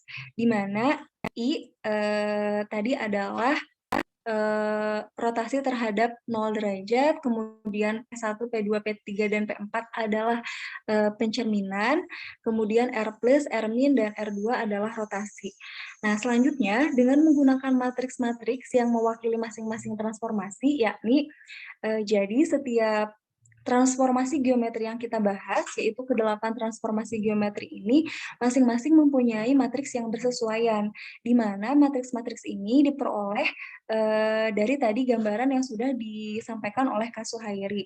Misalkan di sini ada P1. P1 adalah pencerminan terhadap garis X, di mana jika suatu titik X, Y dicerminkan terhadap garis X akan menghasilkan titik X, min Y, sehingga matriks yang bersesuaian adalah 1, 0, 0, min 1. Kemudian misalkan di sini ada I, karena I adalah rotasi terhadap sudut 0 derajat, seperti tadi yang disampaikan, untuk rotasi X, Y, matriks yang bersesuaiannya adalah cos alfa, negatif sin alfa, kemudian sin alfa, dan cos alfa. Di sini cos 0, kemudian negatif sin 0, dan cos 0, sehingga menghasilkan untuk matriks I yaitu 1, 0, 0, 1, dan seterusnya. Kemudian, komposisi transformasi dapat dilakukan secara aljabar dengan cara melakukan perkalian matriks-matriks yang bersesuaian. Akan dijelaskan di slide berikutnya. Nah, di sini misalkan kita punya G, himpunan dari kedelapan transformasi geometri tadi, di mana setiap anggota G akan dikomposisikan dengan I seperti pada uraian di bawah ini. Yang pertama, I bundaran I terhadap titik X, I, Y, kita masukkan matriksnya, di mana matriks I adalah 1, 0, 0, 1. Kemudian karena bundaran I lagi, berarti dikalikan lagi dengan matriks 1, 0, 0, 1. Perkalian antara dua matriks ini menghasilkan matriks 1, 0, 0, 1, di mana jika dilihat dari slide sebelumnya, ini bersesuaian dengan transformasi geometri I. Kemudian misalnya yang kedua, P1 bundaran I. P1 bundaran I seperti yang tadi, yang pertama kita masukkan matriks P1, di mana matriks P1 ini adalah 1, 0, 0, min 1. Kemudian matriks I 1, 0, 0, 1. Hasil dari perkalian kedua matriks ini menghasilkan 1, 0, 0, min 1 atau bersesuaian dengan transformasi geometri P1. Begitupun dengan baris ketiga dan baris keempat. Selanjutnya, Kak. Nah, di sini selanjutnya untuk P4 bundaran I itu menghasilkan P4 itu sendiri. Kemudian untuk R plus bundaran I akan menghasilkan R plus, dan yang ketiga R min bundaran I akan menghasilkan R min itu sendiri, dan yang terakhir R kuadrat bundaran I akan menghasilkan R kuadrat itu sendiri. Selanjutnya,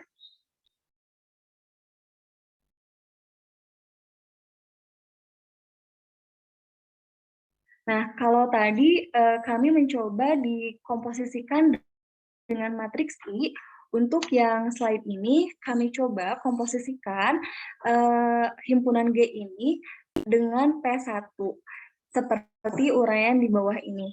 Misalkan I bundaran P1 akan menghasilkan P1, kemudian baris kedua P1 bundaran P1 akan menghasilkan I, kemudian P2 bundaran P1 dengan cara yang sama, tadi matriks-matriksnya dimasukkan, lalu dikalikan, menghasilkan matriks min 1, 0, 0, min 1, di mana matriks min 1, 0, 0, min 1 ini bersesuaian dengan transformasi R kuadrat. Nah, hal ini juga, selain dengan perkalian matriks, dapat dilihat secara geometri, di mana di sini P2 bundaran P1 itu adalah P1 terlebih dahulu, karena yang ditulisnya di belakangan. Ketika kita mencerminkan suatu titik, kemudian terhadap sumbu X, karena P1 itu pencerminan terhadap sumbu X, kemudian dilanjutkan dengan pencerminan terhadap sumbu Y, maka itu sama dengan kita merotasikan titik itu sejauh 180 derajat, sehingga secara aljabar dan secara geometri hasilnya sama.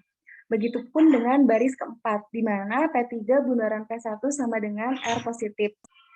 Lanjut, Kak.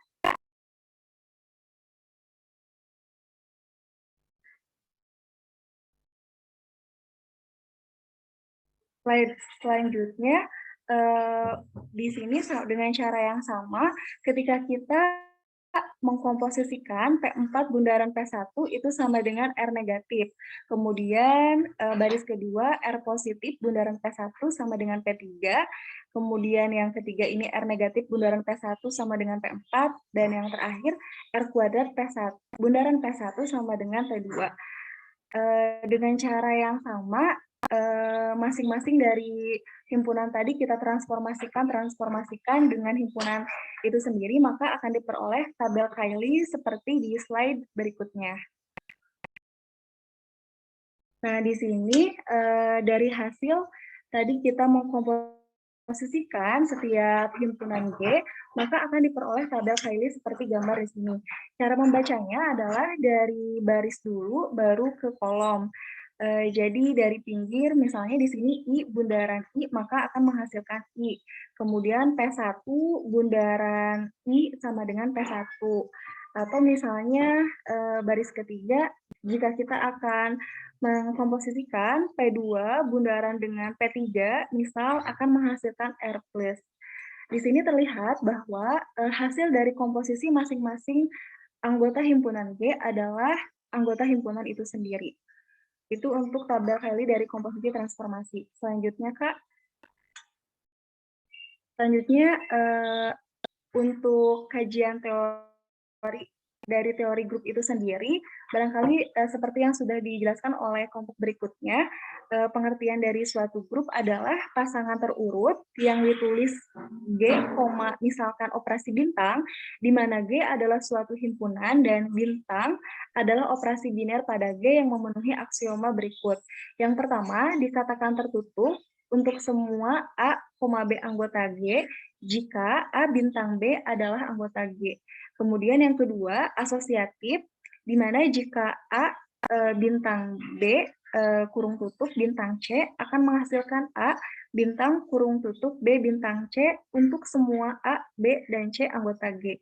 Kemudian yang ketiga, ada elemen E atau elemen identitas di G, sehingga A bintang E sama dengan E bintang A sama dengan A untuk semua A anggota G, di mana E adalah identitas dari G. Dan yang terakhir, yang keempat, untuk setiap A anggota G ada elemen A inverse pada G, sehingga A bintang A inverse sama dengan A inverse bintang A sama dengan E, di mana A inverse adalah inverse dari A.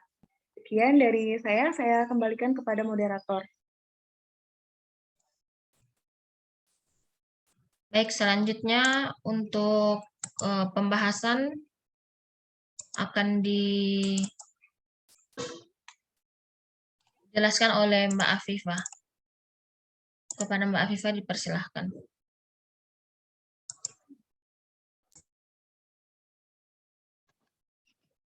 Baik, terima kasih moderator. Selanjutnya saya akan menjelaskan untuk bagian dari pembahasan. Seperti yang dijelaskan oleh kalian sebelumnya, berikut adalah tabel Cayley dari refleksi dan rotasi. Misalkan terdapat himpunan G, I, P1, P2, P3, P4, R+, R-, dan R2. Maka akan dibuktikan bahwa dari tabel Cayley ini merupakan grup. Jadi dia harus memenuhi keempat syarat. Yang pertama, dia tertutup, di mana jika terdapat elemen A, B, elemen G, maka A bulatan B itu dia juga elemen G. Selanjutnya itu terbukti bahwa himpunan G ini bersifat asosiatif. Selanjutnya terdapat elemen identitas, dalam hal ini adalah I atau matriks identitas. Dan syarat terakhir telah dibuktikan bahwa setiap elemen pada G itu dia mempunyai inverse. Jadi untuk I, inverse-nya adalah I, P1 inverse-nya adalah P1, P2 inverse-nya adalah P2, P3 inverse-nya adalah P3, P4 inverse-nya adalah P4, R+ inverse-nya adalah R+, R- inverse-nya R-, dan R2 inverse-nya adalah R2. Selanjutnya Kak Widya. Penulisannya salah ya. Harusnya R+ inverse-nya R- gitu ya. Yang ini.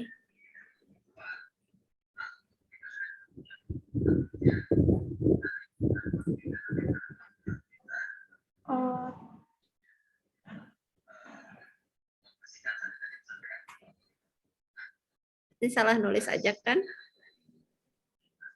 Izin menjawab, iya Bu, R Oke. plus inversnya R-min. Oke. R-min berarti inversnya R plus ya. Terus R2 inversnya R2 gitu ya. Oh iya. Kalau lihat di tabel juga gitu kan di sini I-nya Iya, ya. Bu. Oke.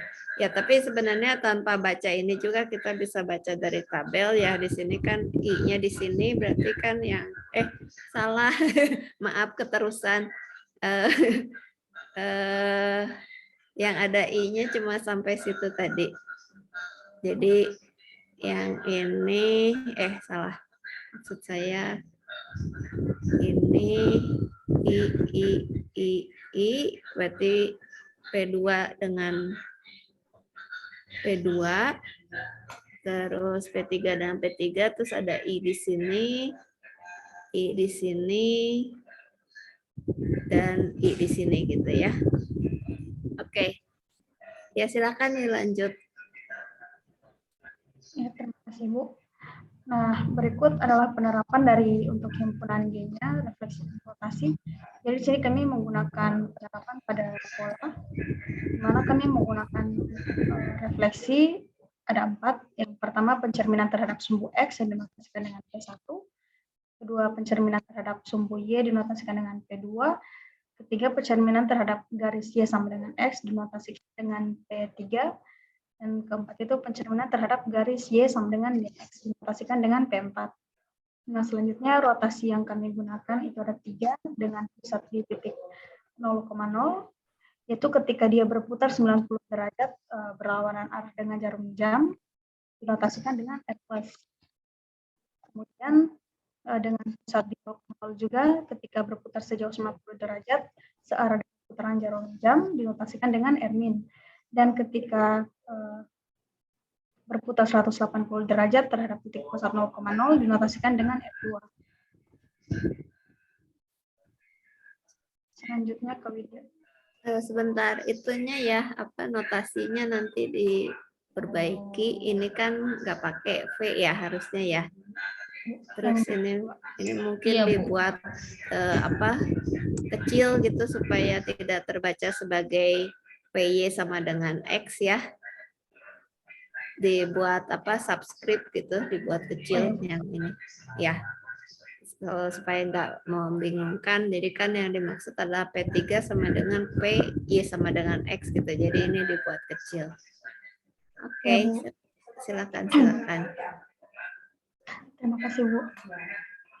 Lanjut ke Widya.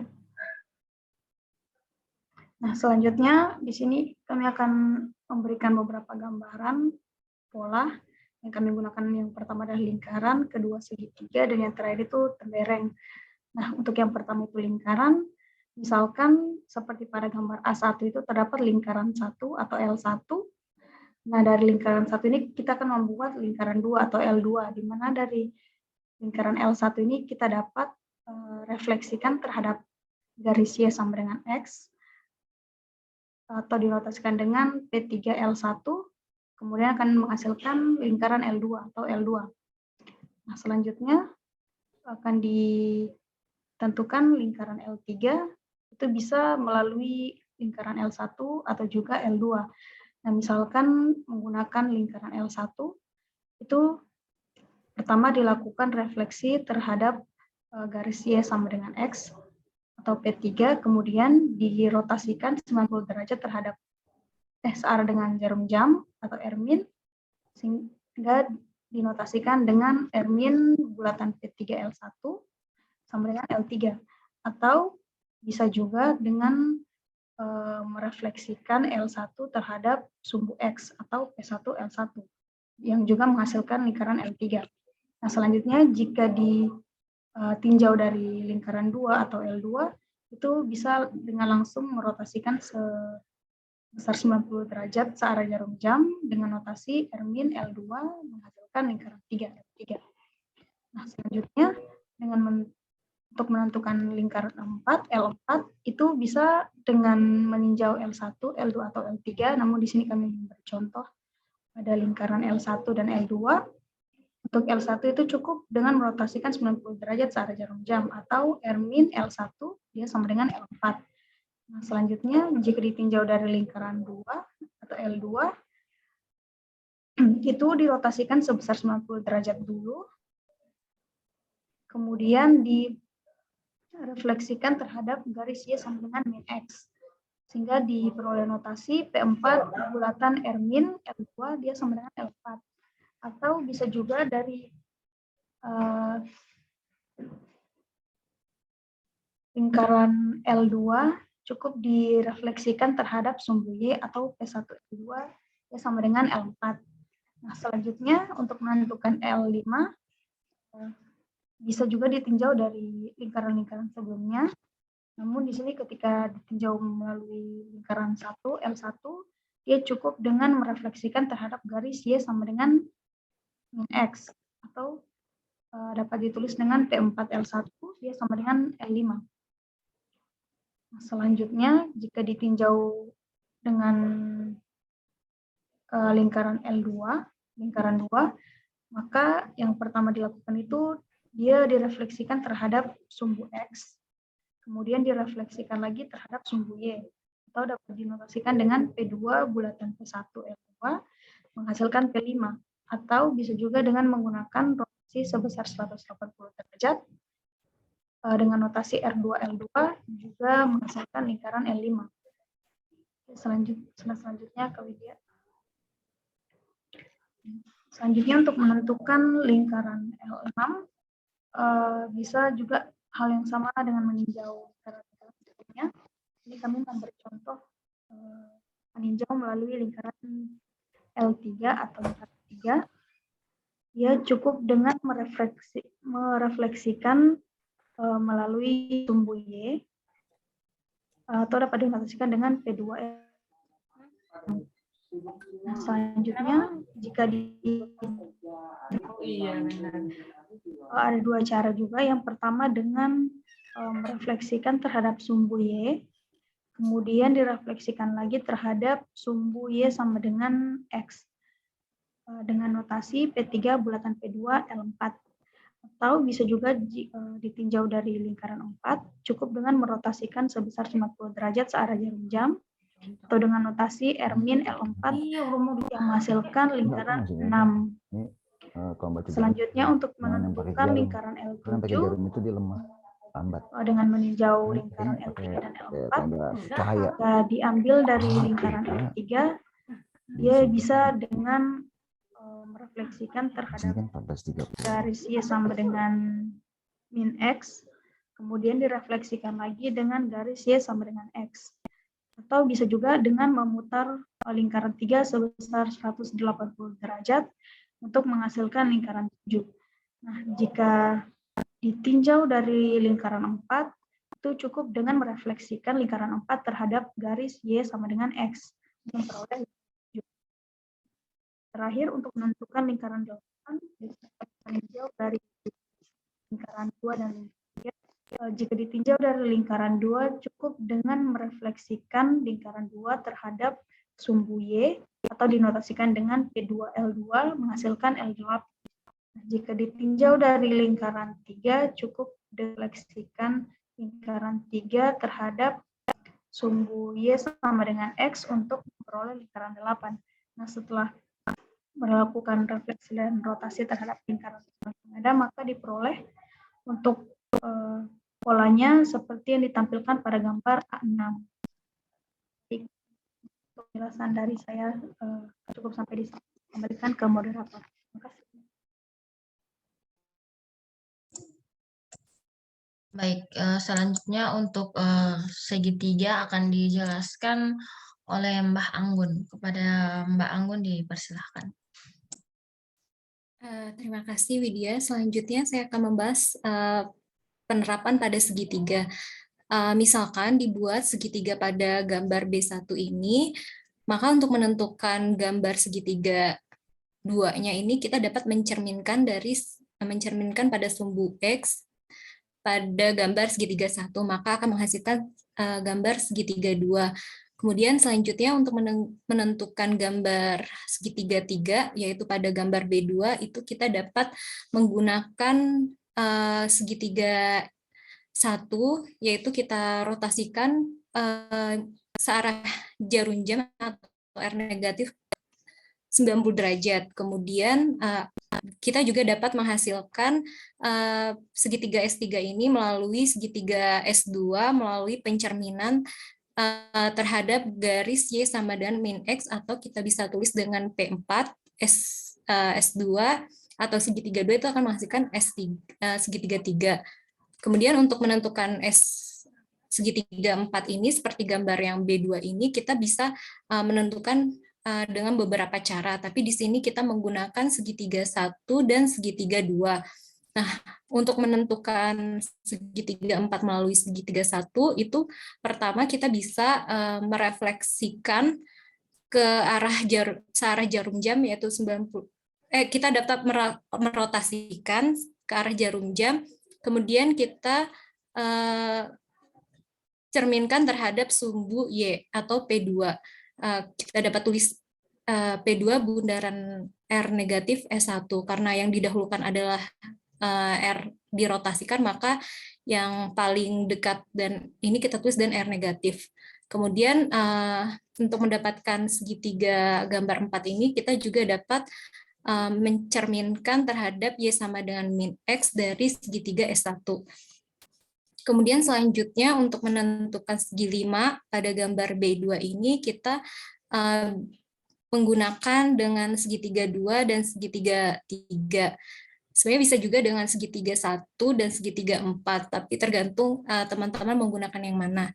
Kemudian dengan segitiga 2, kita dapat untuk menentukan segitiga 5, kita dapat mencerminkan P2 atau yaitu pencerminan terhadap sumbu Y terhadap segitiga 2 akan menghasilkan segitiga 5. Kemudian dengan menggunakan segitiga 5 kita dapat merotasikan ke arah jarum jam, yaitu 90 derajat atau R negatif, dapat ditulis sebagai berikut. Selanjutnya, Kak Wit. Kemudian untuk menentukan segitiga 6, di sini kami pilih segitiga 2 dan segitiga 3. Kalau ditinjau dari segitiga 2, kita dapat pencerminan terdahulu terhadap garis sama dengan X. Kemudian selanjutnya dicerminkan lagi terhadap garis sama dengan Y atau P2. Itu dapat ditulis sama dengan rotasi R kuadrat atau rotasi 180 derajat terhadap segitiga 2 akan menghasilkan yaitu sama dengan segitiga 6. Kemudian kalau ditinjau dari S3, kita dapat pencerminan terhadap Y sama dengan min X, Y sama dengan X atau P3. Kemudian untuk menentukan segitiga 7 ini, kita memanfaatkan segitiga 1, yaitu kita putar berlawanan searah jarum jam, yaitu sebesar 90 derajat, atau kita tulis dengan R+, akan menghasilkan segitiga 7. Kemudian dengan memanfaatkan segitiga 2 ini, kita dapat pencerminan terhadap X sama dengan Y terhadap dari segitiga S2, maka menghasilkan segitiga 7. Kemudian untuk menentukan S8, kita dengan segitiga 1 kita dapat mencerminkan Y sama dengan X, maka akan menghasilkan segitiga 8. Kemudian untuk menentukan segitiga 8 dengan merotasi segitiga S2 searah berlawanan jarum jam, berlawanan arah jarum jam dengan sebesar 90 derajat. Kemudian selanjutnya, Kak Wit. Kemudian selanjutnya menggunakan pola tembereng seperti yang dilakukan sebelumnya, yaitu pada lingkaran dan segitiga, kita bisa memanfaatkan pencerminan dan rotasi. Kemudian untuk menentukan, misalkan pada gambar C1 ini terdapat tembereng T1, kemudian untuk menentukan T2-nya kita dapat memanfaatkan sifat cerminan Y sama dengan X atau P1, maka dihasilkan tembereng 2. Kemudian untuk menentukan T3 seperti gambar C2 ini, kita dapat merotasikan T1 searah jarum jam atau R negatif sebesar 90 derajat. Kemudian kita dapat memanfaatkan T2, T2 ini kita cerminkan terhadap Y sama dengan min X, akan menghasilkan tembereng 3. Terus untuk menentukan tembereng 4, kita dapat memanfaatkan T1, yaitu kita pantulkan terhadap Y, kita cerminkan terhadap Y sama dengan X, atau P3. Kemudian selanjutnya dengan memanfaatkan T2, yaitu kita rotasiin searah jarum jam sebesar 90 derajat, atau kita tulis dengan R negatif. Kemudian untuk menentukan si tembereng 5 ini, kita memanfaatkan T2, yaitu kita cerminkan terhadap Y sama dengan, kita cerminin terhadap percerminan terhadap suhu Y, yaitu maksudnya untuk menentukan T5 kita bisa pencerminan terhadap suhu Y untuk tembereng 2. Kemudian bisa kita manfaatkan dengan tembereng 3, yaitu kita rotasiin sebesar 90 derajat berlawanan jarum jam, atau R, kita bisa tulis R negatif. Kemudian selanjutnya, Kak Widya. Izin bertanya, Mbak. Oh iya. Untuk yang yang tadi kata T3 dirotasikan jadi T4 ya? Bukan ya? Oh, enggak, mungkin saya salah dengar. Iya, enggak. Ya, oke. Karena kalau saya lihat di sini secara visual T3 jadi T4 itu cuma dicerminkan terhadap sumbu Y aja kan ya? Iya. Iya. Bisa kok, Pak. Bisa ya, oke. Kemudian selanjutnya untuk menentukan tembereng 6, itu kita dapat memanfaatkan tembereng 3, yaitu kita kita percerminan terhadap Y sama dengan X dari tembereng 3 akan menghasilkan tembereng 6. Kemudian untuk menentukan tembereng 6, kita juga dapat memanfaatkan tembereng 4, yaitu kita rotasikan searah jarum jam, yaitu sebesar 90 derajat untuk menghasilkan tembereng 6. Kemudian untuk tembereng 7, itu kita dapat menggunakan tembereng 2, yaitu kita percerminan terhadap sumbu Y sama dengan X. Kemudian pencerminan terhadap Y sama dengan X untuk tembereng 2 itu bisa kita sama dengan R positif, atau kita cerminin dulu terhadap berlawanan arah jarum jam. Kemudian kita lanjutkan dengan pencerminan terhadap sumbu Y dari tembereng 2, itu akan menghasilkan tembereng 7. Terus kemudian untuk tembereng 3, untuk menentukan tembereng 7, kita dapat memanfaatkan tembereng 3, yaitu kita untuk tembereng 3 itu kita dapat merotasikan ke searah jarum jam 90 derajat, kemudian kita rotasiin lagi searah 90 derajat, maka akan menghasilkan tembereng 7. Kemudian untuk menentukan tembereng 8 yang terakhir itu kita dapat memanfaatkan T2 dengan cara merotasikan tembereng 2 ini berlawanan arah jarum jam sebesar 90 derajat. Kemudian kita juga bisa menentukan tembereng 8 melalui tembereng 3 dengan pencerminan terhadap sumbu X dari tembereng 3 akan menghasilkan tembereng 8.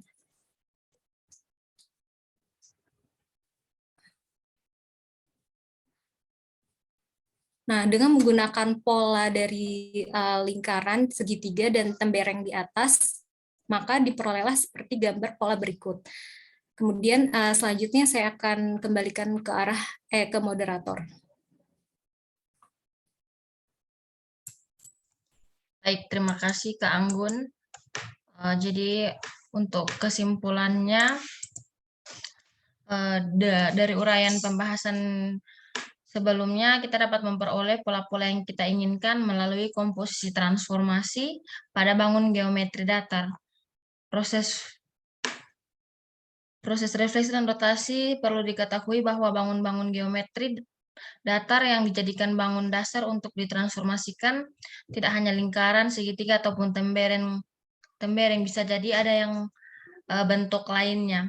Banyak bangun-bangun geometri yang dapat dipilih dan dikombinasikan sehingga menghasilkan pola-pola yang indah dan menarik. Berdasarkan uraian di atas diperoleh bahwa refleksi dan rotasi merupakan suatu grup.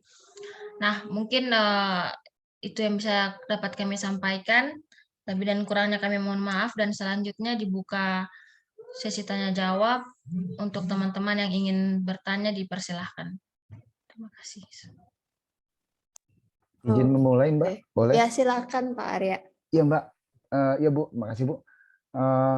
Saya ingin bertanya mengenai tabel Cayley tadi ya. Tabel Cayley tadi itu kan kita menyusunnya P1, P2, P3 itu dan seterusnya itu kan kita menggunakan definisi tertentu gitu ya. Nah, ini kan sifatnya tabel Cayley ini kan nggak mengikat ya. Jadi bisa aja satu saat saya mendefinisikan bahwa P1 dan P2-nya itu rotasi gitu ya. Jadi nggak harus itu sumbu X, sumbu Y kan ya. Berarti ya. Apa ini konvensinya begitu? Jadi P1 itu sumbu X gitu. Apa bisa satu saat penulis lain tuh menulis P1 itu rotasi 90 derajat gitu. Bisa seperti itu nggak ya kira-kira ya? Bantu jawab ya, bisa aja sih, tapi nanti kan aturan komposisinya beda. Nanti tabelnya bukan tabel yang lagi kita lihat ini gitu. Iya, betul, Bu. Tapi bisa, Bu, seperti itu, Bu ya. Bisa terjadi ya, Bu ya. Ya kan ini masalah notasi aja ya, kalau P-nya mau diganti R kan boleh-boleh aja gitu, dan R ini jadi P juga nggak apa-apa gitu kan. Iya, Bu. Ya, saya mengantisipasi satu saat nanti membaca referensi atau paper dari orang lain berubah lagi, Bu. Jadi nggak bingung gitu, Bu. Nah memang pasti bingung. Yang waktu itu kita diskusi dengan kelompok 4 ini aja kan ini sempat agak lama ditanyakan ini yang mana nih bacanya P1 komposisi P2 atau P2 komposisi P1, bacanya yang atas dulu ke bawah atau yang bawah dulu ke atas gitu kan. Ini ya sampai harus kita gambar segala ya waktu itu di papan tulis. Iya, Bu. Oke. Tapi bukan konvensi ini, Bu ya. Maksud saya kayak bilangan itu kan 0, 1, 2, 3, 4 udah konvensi, Bu ya. Yang paling besar, yang lebih besar pasti di kanan kan. Nah, maksud saya ini kan bukan konvensi gitu loh, Bu. Yang lebih besar ada di kanan mungkin itu kalau kita pakai Romawi ya. Kalau Arab mungkin lebih besarnya di kiri. Ya makanya, Bu. Jadi ini bukan suatu hal yang baku ya, Bu ya. Jadi harus harus itu enggak ya, Bu ya. Kalau kita mau muterin tabel Cayley-nya dengan komposisinya diganti juga bisa gitu. Kita dapat tabel Cayley yang lain gitu. Tinggal kita sepakat ini bacanya gimana gitu. Iya, oke. Ya, ini kan bacanya kayak tadi P1 komposisi P2 sama dengan R2 gitu, bukan P2 komposisi P2 komposisi kalau tadi saya bilang P1 komposisi P2 tuh R2. Tapi kalau kita bacanya dari atas kan P1 sama ya kebetulan ini mah licik. Ya pokoknya pas kebetulan komutatif salah contoh. Ya intinya mah gitu ya. Jadi ada yang berbeda, Bu. Ya, ada yang berbeda pastinya karena ini sebenarnya dia membentuk grup juga kan ya, kumpulan I sampai R2 ini. Betul nggak? Jadi soal ujian Gimana, aja. Bu? Maaf, tadi kurang jelas. Enggak, ini dari I, P1, P2, P3 sampai R2 ini dia membentuk grup tidak? Oh iya, grup, Bu. Tutupnya iya ya, kelihatan ya semuanya kan terdaftar di sini. Terus inverse-nya juga ada, tinggal ya mungkin yang panjang buktikan asosiatifnya gitu kan. Oke. Silakan yang lain ada pertanyaan. Ibu, boleh saya Ya, nyambung? ya, boleh. Ini masih terkait tabel Kelly-nya nih. Untuk ke depan, jika ada pertanyaan apakah ini grup atau lanjutannya sebuah ring, apakah tabel Kelly ini bisa dimanfaatkan, Bu, sebagai pembuktian? Terima kasih, Bu. Ya, kalau cuma sekedar ditulis lihat tabel itu jadi nggak bisa ya. Tapi kalau misalkan lihat tabel tapi terus ada keterangan lagi gitu bahwa bisa terlihat apa gitu kan, bahwa misalkan di setiap baris semuanya kan terpenuhi gitu ya. Artinya kan setiap kali, maksudnya setiap baris dan setiap kolom, artinya kan setiap kita mengoperasikan dua buah elemennya hasilnya kan masih di dalam grup tersebut gitu. Nah, itu berarti untuk tertutupnya. Jadi nggak cuma sekedar lihat tabel terus udah gitu, tapi setelah dikatakan berdasarkan tabel kita bisa lihat apa. Tapi tentunya kalau mau asosiatif panjang ya. Mau diceritakan lihat tabel juga banyak sekali gitu yang harus ditulisnya gitu kan, kombinasinya banyak sekali. Ya antara bisa dan nggak bisa lah gitu ya. Yang paling bisa sih mengatakan bahwa setiap unsur punya inverse ya, itu gampang terlihat dengan jelas. Begitu juga yang tertutupnya. Mengatakan asosiatif itu yang paling sulit sebenarnya kalau kita tidak menulis secara abstraknya. Oke. Baik, Ibu. Berarti yang penting interpretasinya ya, Bu, terhadap sifat yang lagi dibicarakannya ya, Bu. Betul. Terima kasih, Bu. Kalau tidak ada pertanyaan dari yang lain, saya ada pertanyaan ya. Matriknya tadi nggak dijelaskan ya, diperolehnya bagaimana. Tadi kan ada di apa namanya, untuk pencerminan apa, matriknya apa, untuk rotasi apa, matriknya apa gitu. Terus nanti cermin di komposisi rotasi, terus nanti berkaitan juga matrik ini dikalikan matrik ini, terus hasilnya sama. Apakah bisa menjelaskan gimana dapat matrik-matriknya? Oh, iya Bu. Tadi tidak dijelaskan secara tertulis, namun disampaikan secara lisan. Jadi, misalnya kalau pencerminan terhadap sumbu X, kan titik X, Y itu menjadi titik X, min Y ya Bu ya. Sehingga kalau kita mencarinya, maka matriks yang bersesuaian dengan pencerminan terhadap sumbu X itu yaitu 1, 0, 0, dan min 1. Begitu Bu, itu untuk pencerminan. Kalau untuk rotasi, tadi sebelumnya dijelaskan di Kalau slide rotasi ada, jelas ya, udah dikasih ya. Oke. Ya Bu, belum ditambahkan. Ya nanti mungkin di laporannya aja ya, supaya nanti kalau apa namanya misalkan ya sebenarnya sih udah disediain tabel Kelly-nya, yang ngitung-ngitung komposisinya juga gampang sih. Tapi kalau misalkan disuruh ngitung matriknya juga kan paling enggak udah tahu lah ya gitu gimana dapetin matriknya. Oke. Ya, Bu, siap. Ada pertanyaan lain? Tadi tuh di apa ya, yang ada lingkaran, segitiga sama tembereng tuh kan mereka berada di kotak-kotak yang ukurannya berapa sih tadi? 8x8 bukan? Kalau boleh ditampilin lagi.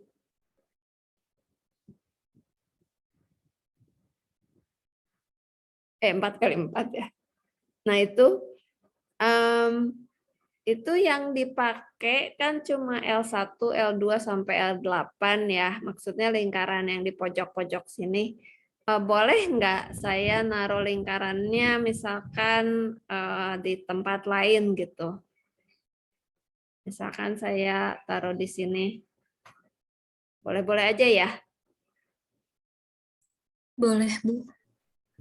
Tapi nanti bisa jadi ceritanya lain kan, misalkan saya punya lingkaran ini dan lingkaran ini, terus mungkin kan pertanyaannya dari sini ke sini gimana caranya gitu ya. Iya. Kayaknya gampang nggak sih? Kalau Diputer lingkaran aja ya. kelihatannya dari pusatnya Bu ya. Kalau kita punya lingkaran kan berarti punya persamaan itu Bu. Berarti yang kita transformasikan cuma titik pusatnya aja berarti ya Bu. Sebenarnya seluruhnya sih, cuma kan ya cukup ya maksudnya begitu kita mentransformasikan bentuk-bentuk ini, ada lingkaran segitiga dan tembereng, sebenarnya kan seluruh lingkaran bundar ini ya yang diputar ke sini gitu. Artinya kan memang nggak kalau dituliskan benar-benar semua titik dalam persamaan X kuadrat tambah Y kuadrat sama dengan sekian, yang kemudian dikalikan dengan matrik kan panjang ceritanya gitu kan. Jadi ya artinya di sini kita cuma melihat secara visual aja gitu, tidak benar-benar mengalihkan dengan matrik gitu kan. Karena kalau benar-benar dituliskan suatu titik XY pada lingkaran, misalkan lingkaran ini adalah X kuadrat tambah Y kuadrat sama dengan setengah gitu ya. Nah itu kan panjang gitu kan, artinya kan sebenarnya kita mentransformasikan semua titik pada lingkaran gitu, tapi yang dijelaskan di sini kan selingkaran ini diputer misalkan jadi ke sini gitu. Ngerti nggak maksud saya? Saya paham Bu ya. Tapi ini bukan rotasi juga ya, ini kalau dirotasikan ke sini harusnya nyampainya di sini ya. Nah, bisa jadi pertanyaan nih, kalau saya pengennya dia mendarat di sini gimana jalannya gitu ya. Bocoran dikit. Calon soal ujian. Oke. Masih susun matriks 2x2-nya dong Bu berarti ya. Kenapa? Mesti nyusun matriks 2x2-nya dulu berarti Bu. Nah, justru itu sebenarnya kan nggak masalah matriknya itu komposisi dari beberapa matrik gitu kan. Artinya kalau kita mau tadi mana annotate saya hilang.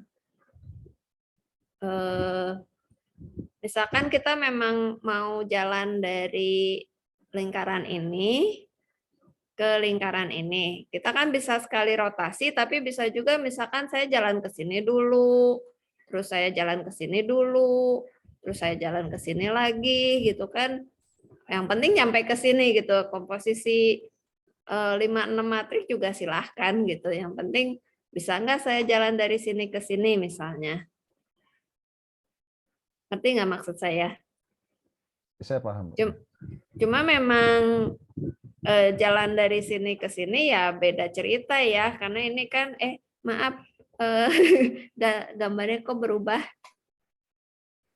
Nah, tadi maksud saya jalan dari lingkaran ini ke lingkaran yang ini kan nggak gampang juga karena sekarang garisnya bukan garis Y sama dengan X gitu. Jadi ya mungkin harus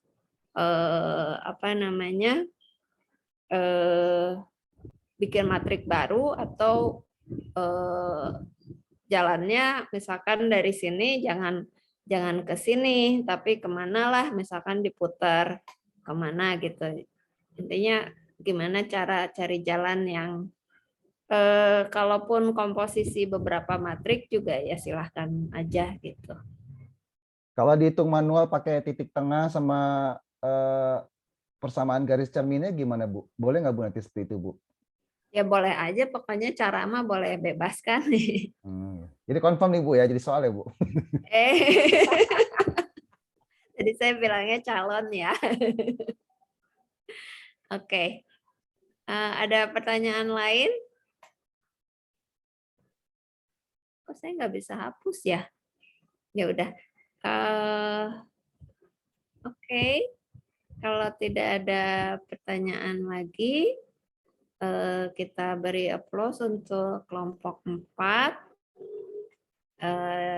Ya, jadi kita sudah melihat presentasi dari kelompok 2 dan kelompok 4 yang kebetulan tema sentralnya sama ya, membahas grup, yang kalau 1 dan 3 kayaknya lebih luas ke ring ya nantinya ya, yang dipakai tidak hanya grup. Ini padahal nggak janjian ya, tapi kok kebetulan sama-sama grup dan minggu depan sama-sama ring. Oke, kalau tidak ada pertanyaan lagi, kita bertemu di minggu depan. Selamat menyiapkan buka puasa. Sampai ketemu minggu depan, saya tutup. Assalamualaikum warahmatullahi wabarakatuh. Waalaikumsalam. Waalaikumsalam warahmatullahi wabarakatuh. Terima kasih, Bu. Terima kasih, Bu. Sama-sama.